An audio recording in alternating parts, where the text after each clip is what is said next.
মাত্র একদিনের জন্য ব্যাংক থেকে বাইরে বেরোয় এখানকার মা দুর্গা। ভাবছেন মা দুর্গা আবার ব্যাংকে থাকে নাকি? হ্যাঁ, জলপাইগুড়ির ময়নাগুড়ির খয়ের খাল এলাকায় এরকমই ভিন্নভাবে মা দুর্গা পূজিত হন। মাত্র একদিনের জন্য বাইরে আসেন তিনি, কারণ এখানে পুজো হয় সোনার দুর্গা মূর্তির। ময়নাগুড়ির খয়ের খালে শতবর্ষের সোনার দুর্গা পুজো ঠিক এ কারণেই আর 5টা পুজো থেকে একেবারেই আলাদা। ময়নাগুড়ি ব্লকের খয়ের খাল গ্রাম সাধারণত একটি গ্রাম হলেও দুর্গাপূজার কটা দিন যেন অন্য মাত্রা পায়।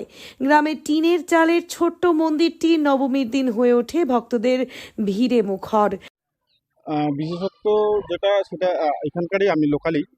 বিশেষত্ব হচ্ছে এটা সোনার দেবী প্রতিমা আর কি। এটা হচ্ছে নবমীর দিনে এটা মন্দিরটা ওপেন হয় সবার জন্য, এটা আর কি সবাই পূজা দিতে পারে।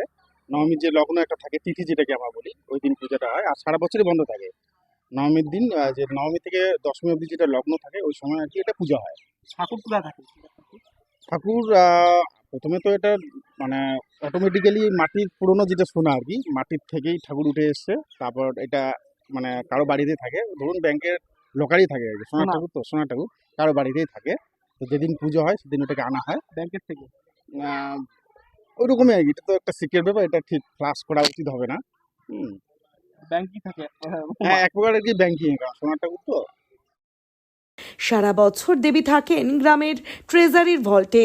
মাত্র একদিনের জন্য শুধু নবমীতে রীতি মেনে সেই ভল্ট থেকে আনা হয় সোনার দুর্গা মূর্তি।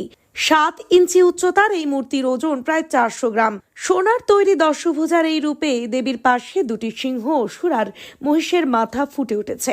তবে সন্তান সন্ততি বা অস্ত্র নেই মূর্তিতে। কয়েক বছর আগে গ্রামবাসীরা এই রূপোর অস্ত্র আর সিংহাসন তৈরি করে দেন দেবীর জন্য। নবমীর দিন বৈষ্ণব মতে পুজো হয় দেবীর। কোনো থিম, আলো বা প্রতিযোগিতা নেই ঢাক ঢোলের কোলাহল।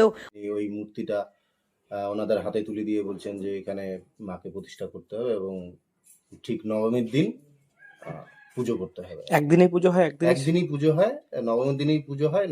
নবমীতেই মানে নবমী তিথিটাতেই মন্দির সেদিকে বন্ধ হয়ে যায়। বন্ধ হয়ে যায়। আপনাদের এই ঠাকুর সোনার দুর্গা থাকে কোথায়? থাকে এটা তো ব্যাংকের লোকালে থাকে। হ্যাঁ, পুজোর দিন নিয়ে আসা হয়, আবার পুজোর পরের দিন হলে পরে আবার ঠিক মতো দেখে দেওয়া হয়। অথচ খয়ের খালের এই পুজো ঘিরে ভক্তদের উচ্ছ্বাস চোখে পড়ার মতো। আশেপাশের গ্রাম তো বটেই, দূর দূরান্ত থেকেও মানুষ আসেন এক ঝলক সোনার দুর্গা দর্শনের জন্য। পুজোর দিন মন্দির চত্বরে ছোট্ট মেলার আয়োজনও করা হয়। গ্রামবাসীদের কাছে এই দেবী পরিচিত মা গোসানী নামে।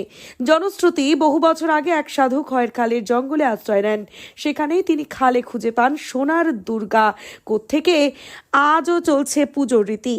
মায়ের কাছে মনস্কামনা জানালে তা পূর্ণ হয় বলেই জানান অধিকাংশ ভক্ত। তাই একদিনের পুজো হলেও পুজোতে প্রাণ রয়েছে ভরপুর। জলপাইগুড়ি থেকে সুরজিৎ দের রিপোর্ট, লোকাল 18 বাংলা।